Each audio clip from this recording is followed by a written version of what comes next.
Hello, Internet, and welcome back to another episode of Story Nook. Today I am going to be reading a collection of revenge stories for you, mainly while I wait for these people to respond back to me so I can hopefully start a new job, because my job that I currently have full-time is not working out. So, let us begin by reading a petty revenge story by Butterfly Chunks, titled I retrained my roommate's brain to not respond to his alarms. So let's go ahead and get started. I was in college, senior. My roommate was a sophomore, but it was his first time living in a dorm. He'd been a pretty lousy roommate, constantly left the room a mess, left his stuff on my side of the room and on my bed, stole my alcohol, used my stuff without permission, never cleaned up my dishes after he used them, and a bunch of other stuff. I confronted him about all of these issues on several occasions, but got the RA involved with alcohol stealing issue because at the time he was under 21. Things still continued anyways. He asked me once if it was okay if his girl spent the night, which I said no. We were in the middle of a pandemic, plus that's especially weird if I was there. I also had to wake up every day at 8 for work, which he knew, and he would stay up until 2 a.m. playing video games some nights. Not to mention, he would set like 10 alarms in the morning with a bunch of different alarm tones. I hit a breaking point and decided to do something cruel. Every morning when I woke up, I'd observe his alarm pattern and how he responded. He had several alarms that he ignored, all of which with the same sound. He had a couple half-hour alarms that had a unique sound, also ignored, and then the final alarm had its own sound too. All of them were default iPhone sounds. So his brain had been trained to this alarm pattern for a while, I assumed. So I started to step one of the punishment. I set up a sequence of alarms on my phone, identical to his sequence, but an hour early. He responded to my alarms the exact same way he responded to his own. I kept this up for a week, and his brain will eventually retrain to sleep through double the amount of alarms as before. Then, phase 2 kicked in, and random inconsistencies in my alarm pattern. Some days I'd play all the alarms, while other days I'd only play one that his brain was trained to ignore. That way his brain accepts to sleep through like 20 alarms and only ever hears 11. He slept through his alarm at least 4 times in 2 weeks. Eventually, he finally changed his alarm pattern so he only had one alarm, and he no longer had the energy to stay up until 2 a.m. TLDR, I psychologically tortured my roommate by throwing off his brain responses to his alarm clock because he was stealing my booze and was a crappy roommate. Which I think is a hilarious way to handle a crappy roommate, to basically train their brain to ignore the thing. And that to me is awesome. Forgive me, I am stuffed up, and I hate being stuffed up.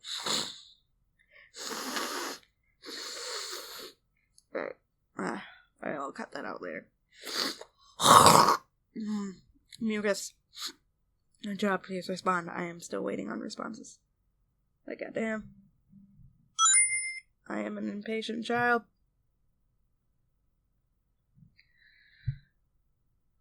On to our next story.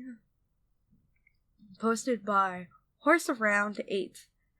Made sure you left your things in the train. And this story is also another petty revenge story. I guess I technically didn't do anything, but that is part of the revenge. This 28-year-old jerk was sitting in the city train I walked on. As I walked in, I was standing during the ride. He was sitting as he's right in front of me. I paid no attention to him at all while I was on my phone, and then randomly I smelled something fruity and realized there was smoke around me. I looked at the jerk, and turns out he was vaping in the train, which you're not supposed to do. I stood back a few feet away, disgusted as I don't have to smell again, and some people around me noticed. Thought it was the most inconsiderate thing. Not only that, the dude looked like he was either drunk or on some drugs. I couldn't tell, but he took out his wallet to look for something, but kept dropping random cards and small pieces of paper and picked it back up to put in his wallet. It repeated for nearly a half an hour. Then I realized he dropped his health insurance card and the vape itself. He didn't realize it was dropped. I know how it's like to accidentally leave things behind the train and have the sympathy to let people know they dropped something. But I had no guilt. Everyone else was paying attention, and when his stop came, he got up and left. His things were left behind, and it became my total satisfaction. And I think that is hilarious because, like, dude, why are you vaping on a train?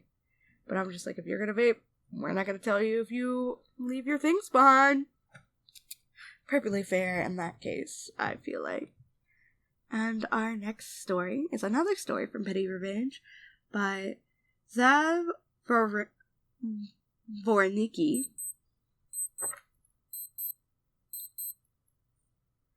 Called Act Up in Class and Get Gassed Out. Still no response from these people. This is really my mom's story, but I laugh every time I think about it. My mom is a specials teacher for elementary kids and teaches everyone in the school. Some classes are great and some are not so great. But this one year, there was a 3rd grade class from hell. Brand new homeroom teacher, then let them step all over her. Anyway, one day my mom had horrible gas. The night before, she had a smart dog and broccoli. A bad combo. All day she had been running into her back room to spare the kids. When that horrible class was ending, they had been just awful to her. She lined them outside to wait for their teacher to come pick them up. As she walked to the front of the line, she crop dusted them all with the most silent but deadly fart you could imagine. Most of the kids were dramatic and held their noses, but one kid yelled out, "Someone farted." All my mom said in response was, "Who smelt it, dealt it," and all the kids started blaming him. And I'm just like, that's one way, especially like when you have like a class of horrible kids, to just like handle them and keep their little crazy nicks in line. So that is amusing. And let's go on to our next and our last story, because we're at our 10-minute mark. And I like to have 10-minute videos for YouTube, but I might make compilations later. So our last story for this episode is also from Petty Revenge, from Jorwin, titled Hope You Like It Spicy. A long time ago, I worked in a call center for very little money. We had a shared fridge in the break room and put our names on our food, but someone kept stealing lunches, leaving someone to go without every day. HR and management said they couldn't prove who it was, so there was nothing they could do. But they also wouldn't allow us to have coolers at our tiny desk in case someone tripped over them. After a few months of this, 3 of us got together and came up with a plan. We grew habaneros in our kitchen windows and built up a tolerance. Then we started making our lunches with whole habaneros. The first time that thief got one of our lunches, he went running for to the sink for water, but we'd turned it off underneath. So he went running for a drinking fountain, but we were all 3 there drinking because the sink was somehow not working. But we did not let him cut in line while laughing our butts off. HR, not knowing we were the ones who did anything to the sink, still tried to write us up, but in the end, they couldn't really get us in trouble for making our lunches spicy as fuck, especially since we've been eating them all along. He did get written up for stealing a lunch, too, because there was definitely evidence. He left my lunchbox on the table when he ran off. He quit pretty soon after, because absolutely none of the employees would talk to him after that. I totally understand being hungry and not being able to afford food, but we were all in the same situation. We have shared what little we had if he had just asked. It took me years to get my tolerance for spicy food back down to normal, and I admit I didn't actually enjoy those lunches, but it was totally worth it to see the look on his face that day. And I'm just like, that is brilliant. Because, like, what else are you supposed to do with a food thief when the company's not doing anything about them stealing food? You make your food very, very spicy. text message from my future mother-in-law. Still no response from these people. Alright. So, I hope you all have a lovely day. I hope you really enjoyed this episode of Story Nook and that you enjoyed these petty revenge stories. And yeah, have a lovely day. Bye-bye.